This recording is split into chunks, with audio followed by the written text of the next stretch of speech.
Brazil produces more beef than any country on Earth, around 12.5 million tons last year alone, and almost none of the cuts they grill share names with American steakhouse menus. Their most prized cut sits on the rump under a thick fat cap. Their ribeye comes off a part of the cow most countries don't even eat, and one of their favorites only comes from a breed of cattle that doesn't exist in North America. So today, we're breaking down every Brazilian steak cut you need to know and the right way to grill each one. Let's start with the cut that basically built the entire churrasco tradition. Picanha is the king of Brazilian beef, and you'll never see a churrasco without it. It comes from the back of the rump, sitting right above the tailbone, and it's defined by a thick fat cap that can be over half an inch deep. The cut itself is the terminal triangular section of the biceps femoris muscle, which is why it's shaped like a fat triangle. In the United States, it gets broken down into smaller pieces and labeled as top sirloin cap, rump cap, or culotte, which is why most Americans had no idea this cut existed until Brazilian steakhouses started opening here. A whole picanha weighs around 2.5 pounds, and there's a butcher's secret most home cooks don't know. If the cut weighs over 4 pounds, the butcher snuck in part of the tougher silver side, so smaller is actually better. The Brazilian way to cook picanha goes back to the gauchos of Rio Grande do Sul. You bend it into a C shape, skewer it, season with nothing but coarse rock salt called sal grosso, and roast it over hot embers. As the fat cap melts, it bastes the lean meat underneath, giving you a buttery, beefy bite without needing a drop of sauce. But if picanha is the king, then this next cut is the flavor bomb gauchos quietly love just as much. Fraldinha comes from the bottom sirloin near the belly, and the name literally translates to little diaper in Portuguese because of its flat shape. In the United States, this same cut gets called flap steak. In France, it's bavette, and in Mexico, it's the meat used for carne asada. The cut is long, thin, and full of loose muscle fibers, which gives it serious beefy flavor and a slight chew. That open grain also lets it soak up marinades better than tighter cuts, and the marbling runs throughout the meat instead of sitting in a fat cap.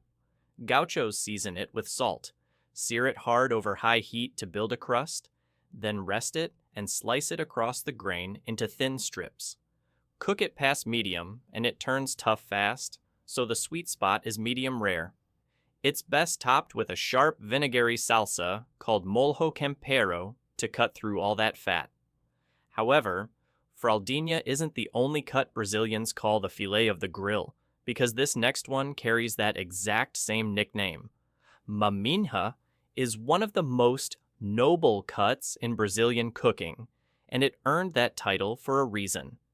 It comes from the bottom sirloin near the rump, and it's roughly equivalent to what Americans call the tri-tip, though some butchers describe it as a mix of the flank and the bottom sirloin. The cut is triangular, lean, and surprisingly tender for a piece of meat that has so little fat. Brazilians call it the filet mignon for the grill, because it's almost as tender as a tenderloin. But unlike filet mignon, it actually has flavor when grilled. A whole maminha is small, around 2 pounds, and it's incredibly versatile. You can grill it on a skewer, roast it whole, cube it for stews, or pan-fry thin slices. The catch is that maminha has to be grilled to medium at the most, because going past that makes it chewy and dry. And it absolutely has to be sliced against the grain, or you've ruined what should be one of the best bites of the night. That brings us to maminha's bigger cousin, which is usually the largest single cut on any churrasco skewer. Alcatra is the Brazilian word for top sirloin, but it isn't quite the same cut Americans get. It's taken from the very top of the top sirloin in a much longer strip, sometimes stretching 2 to 3 feet long, and it's served as one massive piece on the skewer. The cut is exceptionally lean, with only around 165 calories in a 3.5 ounce portion, about 35 less than the same size piece of picanha.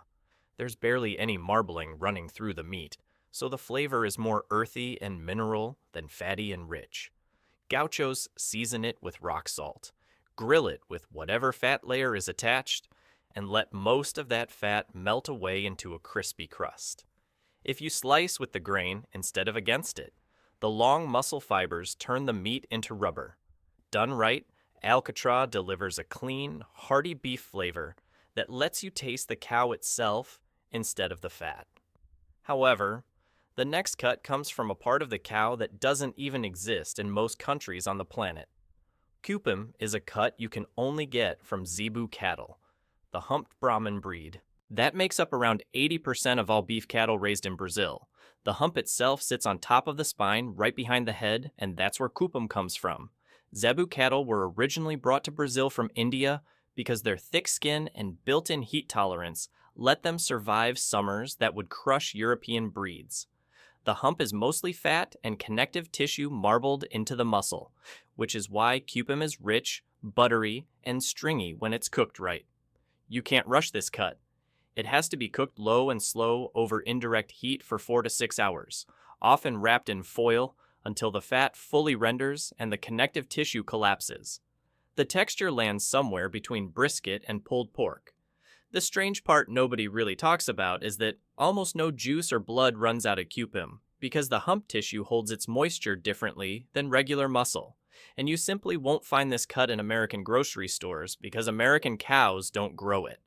After all that slow-cooked richness, we move to the cut that turns Brazilian backyard barbecues into all-day events.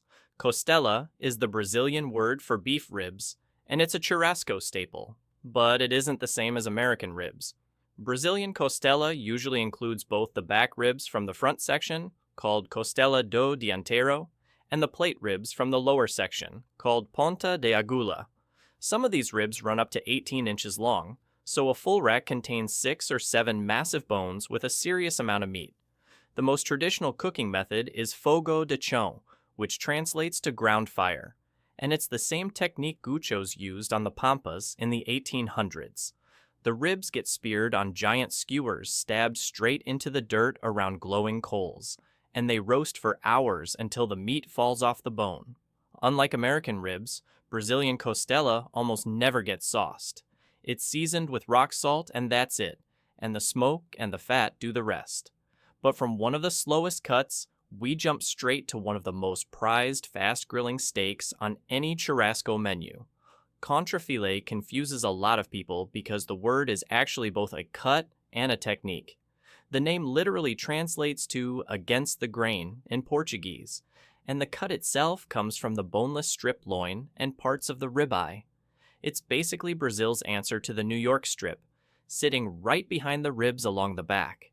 The meat is well marbled, deeply red, and one of the juiciest cuts on a Brazilian menu. The fat marbling melts into the muscle as it cooks, and because the muscle barely worked during the cow's life, it stays tender. Gauchos skewer it whole, season it with rock salt, and cook it over high heat until the outside is crusted and the inside is still pink. The carving is the part you can't mess up. You slice it across the grain into thin pieces, which is exactly what the name is telling you to do. That leads us straight into the cut Brazilians borrowed from Argentina, but cook in their own way. Ancho, or beefy ancho, is the Brazilian name for the ribeye, and it's grilled at almost every churrasco that takes itself seriously. The cut comes from the rib section between roughly the 6th and 12th ribs, with a thick band of marbling running through the center eye of the steak. That intramuscular fat is what gives ribeye its richness, because it melts during cooking and bastes the meat from the inside. In Brazil, it's sometimes called filet de costela, which means rib filet, and a small middle portion comes attached to a thin sliver of tenderloin. Brazilian gauchos cook ancho directly over high heat to build a hard crust, then carve it medium rare so the marbling stays soft and glossy. Premium versions, like Wagyu ancho or dry-aged ancho, show up on top-tier churrasco menus, sometimes aged for over 40 days for deeper flavor. And that leaves one final cut, the most expensive piece of beef at almost any Brazilian steakhouse. Filet Mignon is the Brazilian name for the tenderloin, and even though the technique is French, Brazil cooks it in a way nobody else does. The tenderloin runs along the spine, tucked under the ribs, and it's the muscle that does the least amount of physical work during the cow's life. Because it barely moves, the muscle fibers stay super fine, which makes filet mignon the most tender cut on the cow. The trade-off is flavor. There's almost no fat or connective tissue, so the taste is mild and almost buttery instead of bold and beefy. Brazilian gauchos fix that by wrapping pieces of filet mignon in strips of bacon, skewering them, and grilling them over open coals until the bacon fat seeps in and adds the richness the cut is missing. The result is melt-in-your-mouth tender meat with a smoky, salty edge. From picanha's fat cap to Cupim's slow-rendered hump, Brazilian beef is defined by the breed, the seasoning, and the fire. If you enjoyed this breakdown, hit subscribe so you don't miss what drops on the channel, and tap one of our other meat deep dives on screen now.